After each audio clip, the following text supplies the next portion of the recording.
semanas. Y en cambio la umbilical sigue manteniendo sus valores bajos como siempre, entonces es importante tomar en cuenta esto para que no se asusten. Si de repente ven un bebé de 40, 41 semanas que les parece que está vasodilatado, porque lo más probable es que sea normal, ¿sí? Bueno, perdón, es que me pusieron esto aquí. Ahora sí. Muchas gracias. ¿Me alcanzan a escuchar bien?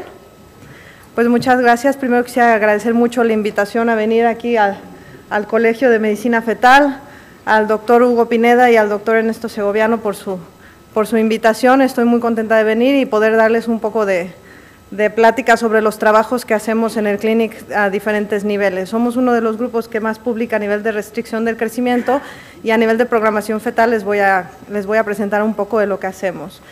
Entonces, la programación fetal va orientada hacia dos aspectos principalmente, que es el síndrome metabólico y el riesgo cardiovascular. Sabemos que la enfermedad cardiovascular es la primera causa de mortalidad a nivel mundial en países desarrollados y que es importante un diagnóstico temprano porque a final de cuentas es lo que está matando a la mayoría de las personas. Pero el problema que hay aquí es que tenemos varios factores que actúan para darnos un riesgo cardiovascular. Nosotros aquí somos el país más obeso del mundo, así es que tenemos un factor importantísimo a nivel de obesidad mórbida. Sin embargo, también hay factores que empiezan desde la edad temprana y los cambios que se dan a nivel fetal son los cambios que pueden llegar a aumentar o disminuir este riesgo, y esto se le conoce como epigenética, cuando los cambios que tenemos dentro del útero empiezan a hacer cambios a nivel celular, en la codificación de varios genes, se empieza a adaptar y entonces hay un insulto, hay una alteración adentro del útero en este bebé y eventualmente cuando sea mayor se va a infartar o va a presentar hipertensión o va a presentar ateroesclerosis, y aquí la relevancia es que la va a presentar a los 30, 40 años en vez de presentar a los 50, 60 o 70 años, que es lo que le tocaría. Esto ya hay varias publicaciones de divulgación, ya hay muchas teorías, hay diferentes niveles, hay diferentes enfermedades que se han asociado con programación fetal, como esquizofrenia, como autismo. El riesgo cardiovascular es lo que nosotros estudiamos y es lo que les voy a presentar principalmente. Y entonces nosotros lo que veíamos epidemiológicamente era que se había descrito en algún momento por Barker hace ya casi 30 años que había una tasa de mortalidad elevada en Reino Unido, en los lugares donde 50, 60 años antes había habido muchísima hambruna y habían habido bajos pesos al nacer. Y entonces él fue el primero en decir que los bebés que tenían un bajo peso tenían un mayor riesgo cardiovascular y se estaban muriendo de infarto 50 años después. Entonces, basándonos en esto, se hicieron muchos estudios, esto ya se lleva estudiando desde hace muchos años, se empezó a ver si habían cambios cardiovasculares dentro de los fetos con restricción del crecimiento y, por ejemplo, esto se ha publicado que el índice de TEI, que es un parámetro que evalúa la función cardíaca en los bebés con restricción, está alterado y además está alterado a peor a medida que la restricción es más severa, que el istmo aórtico y el ductus venoso, que son dos parámetros cardíacos por excelencia, empeoran en la restricción. Hay estudios en modelos animal, por ejemplo el embrión de bollo, donde muestra perfectamente que hay cambios adentro del útero, pero además que cuando nacen estos cambios no se revierten y se traducen en alteraciones cardiovasculares, y hay cambios en el movimiento del corazón en los bebés con restricción. Entonces todo esto se había visto antes de nacer. Y luego hace algunos años también publicamos que habían cambios en los niños de 5 años que habían tenido antecedente de restricción del crecimiento, y entonces se vio que los niños de 5 años ya eran un poco más hipertensos que los que habían empezado normalmente, ya tenían cambios ateroescleróticos. Esta medida de la íntima media que se ve aquí es básicamente la medición de esto, de las capas de los vasos a nivel de carótida o de aorta, que es un parámetro para aterosclerosis. El índice de esfericidad, que básicamente es una medida para ver qué tan redondos son los ventrículos y que nos muestra un corazón que se está adaptando a una hipertensión, o el Doppler tisular, que simplemente es medir la velocidad a la que el corazón se contrae.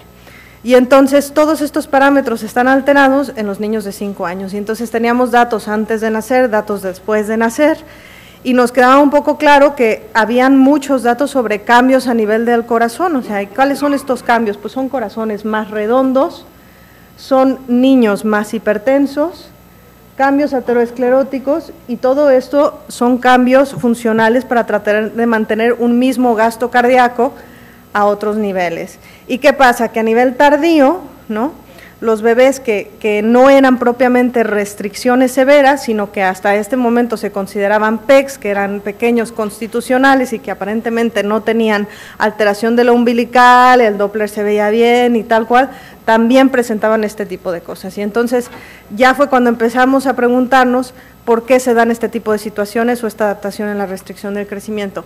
Y bueno, en una restricción temprana es un poco más fácil, porque la restricción temprana tiene todo un proceso patofisiológico donde empieza a fallar, tiene un aumento de resistencia placentaria y obviamente esta insuficiencia placentaria, estos cambios que aumentan la resistencia ocasionan desnutrición e hipoxia severa en el feto y entonces este bebé está bombardeando sangre contra una resistencia, está vasodilatando porque tiene que mantener el flujo adentro de su cerebro y ya tiene una sobrecarga de presión, una sobrecarga volumétrica, entonces el corazón tiene que adaptarse. La primera manera en la que el corazón dirige adaptarse es dilatándose y entonces disminuye su movimiento de manera longitudinal, cambia su relajación y se hace más redondo.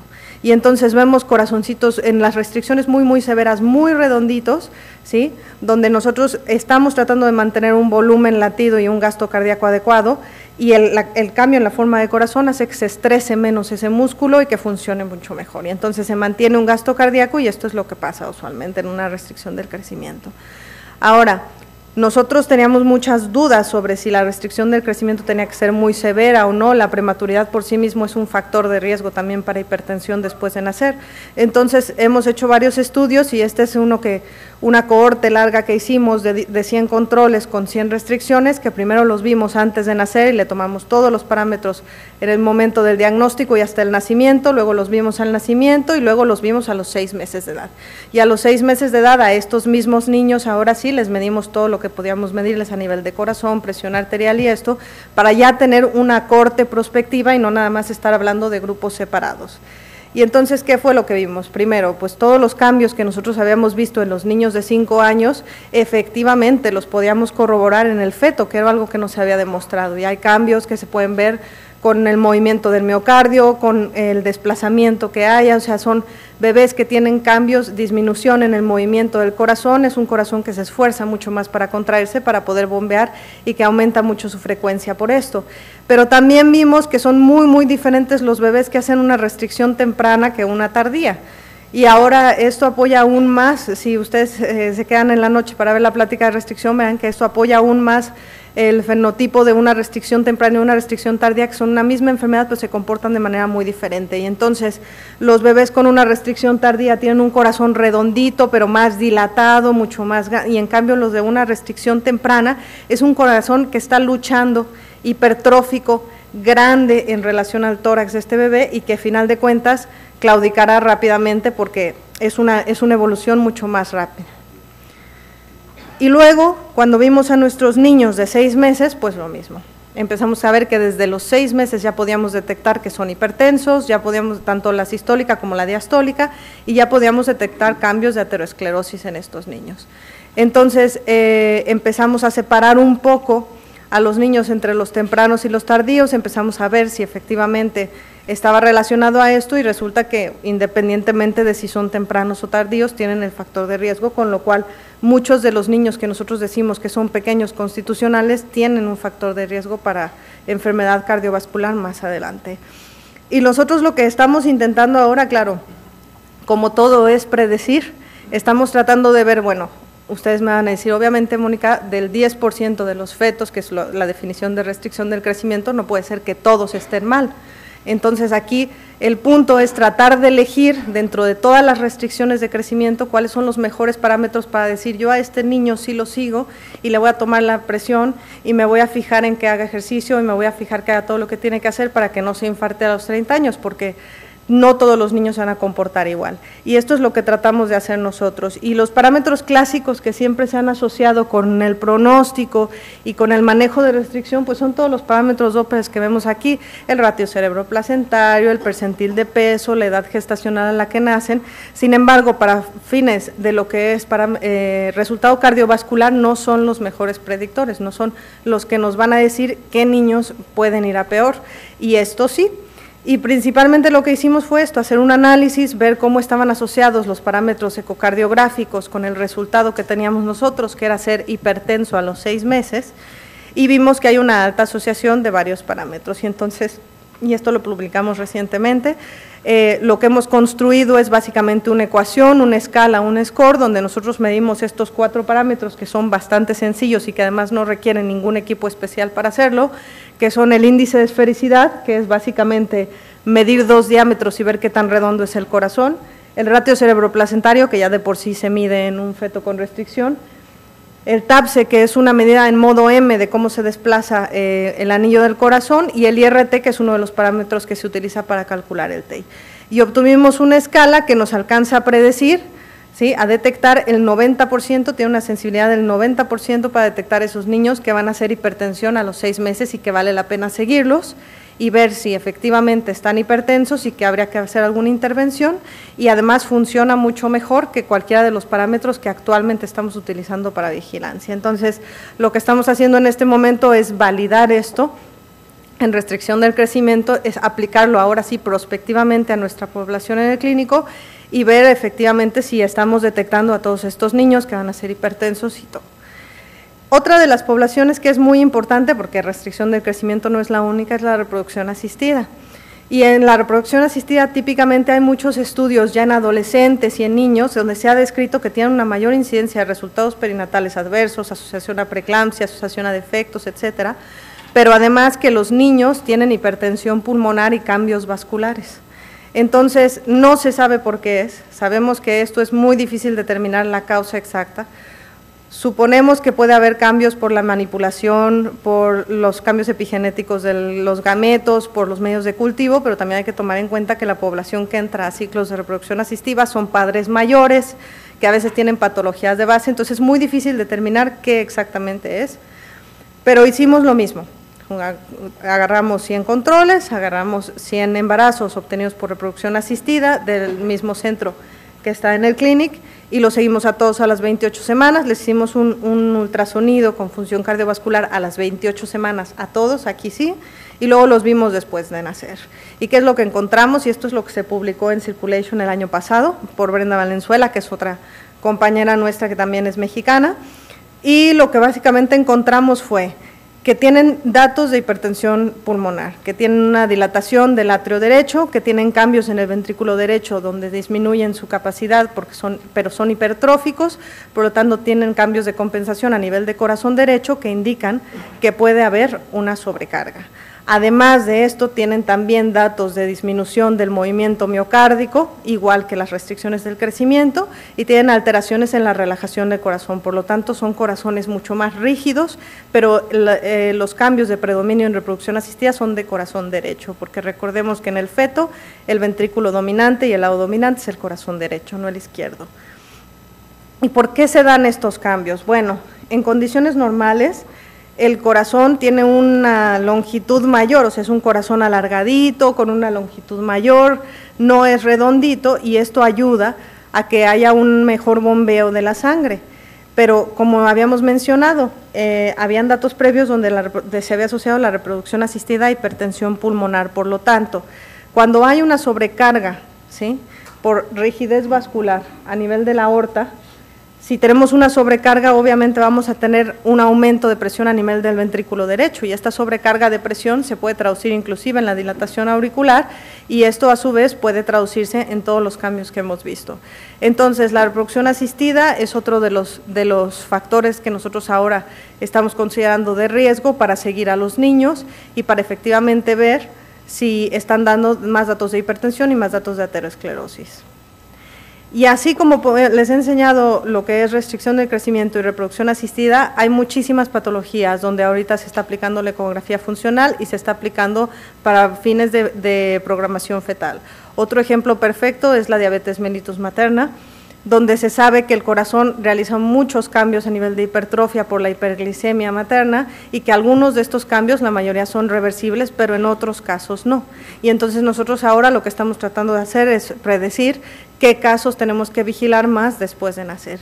Y como esto hay varios, también estamos hablando de pacientes con tóxicos, con infecciones por citomegalovirus o otros virus que ocasionan miocarditis, por ejemplo en pacientes con VIH que están con tratamiento antirretroviral, que también es cardiotóxico y que es importante vigilarlo, es decir, todos estos bebés que están expuestos a alguna patología o alguna situación anómala dentro del útero, se van vigilando, se van estudiando y tenemos que ir eligiendo efectivamente, porque no todos van a estar mal, cuáles son los que tienen mayor riesgo y cuáles son los que valen la pena vigilar. Y el objetivo de todo esto, por supuesto, es hacer algún tipo de intervención, o sea, no es alarmar a la gente y decir tu niño está mal y ya está. Lo que pasa es que así como tenemos nosotros la oportunidad de diagnosticar y de elegir, tenemos la oportunidad de intervenir. Y hay estudios muy claros, hay uno muy reciente que ha salido en el New England, donde y otro en el Lancet, donde se interviene con una dieta rica en omega 3 o se interviene con una dieta mediterránea en una población de alto riesgo para riesgo cardiovascular y el riesgo baja, ¿sí? La dieta y las intervenciones no funcionan en la gente que es sana, pero sí funcionan en la gente que es patológica para disminuir su riesgo. Y entonces, estos son el tipo de intervenciones, la vigilancia y el cambio en la dieta y el hacer ejercicio en estos niños, lo que pueden eventualmente hacer que no se terminen infartando jóvenes. Aquí la idea es esto, personalizar completamente, identificar al bebé que va a estar de riesgo, tomarle todas las mediciones que son necesarias para, si son por Doppler, si es la presión arterial en el momento de los 6 meses, lo que sea necesario para disminuirle su riesgo con una intervención. Y esto es lo que nosotros estamos tratando de hacer y la tendencia en el mundo para la medicina, que son las 4 P's. Tiene que ser predictiva, tiene que ser preventiva, ya no estar tratando la patología en el momento, tiene que ser personalizada, yo te tengo que dar un riesgo individual a ti y a ti, y tiene que ser participatoria, es decir, yo no soy el padre del paciente, el paciente tiene que asumir también su responsabilidad en su tratamiento. ¿Sí? Entonces, nada más para concluirles, los insultos ambientales en el útero tienen un impacto en la salud cardiovascular a largo plazo. La ecocardiografía en este momento permite la predicción de hipertensión postnatal a nivel de 6 meses y de remodelado arterial y nos puede identificar esos niños que en este momento que son susceptibles a intervenirse, y la detección temprana e intervención pueden mejorar la salud a futuro de estos fetos que vienen de un embarazo de alto riesgo. Les agradezco mucho su atención y nuevamente muchas gracias por la invitación. ¿Vamos a sentar en la mesa tantito, Mónica? Sí. Mil gracias a la doctora Mónica. Vamos a esperar un momento, tenemos por vía web un retraso de aproximadamente unos 12 segundos, entonces ese es el tiempo estimado que ellos están recibiendo la transmisión por webcasting. Si alguno de los ponentes, perdón, alguien del auditorio tiene alguna pregunta para la doctora Mónica, bienvenidos.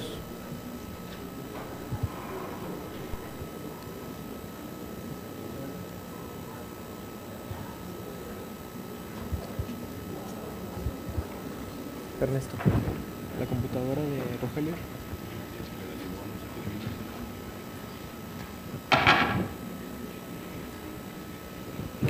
Muy bien,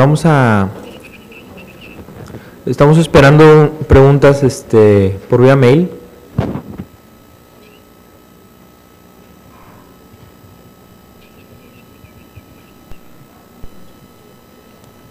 Si hay alguien del auditorio que tenga preguntas, con todo gusto.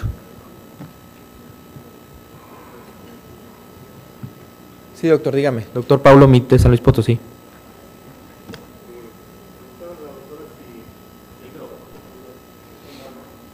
¿Y micro para la doctora?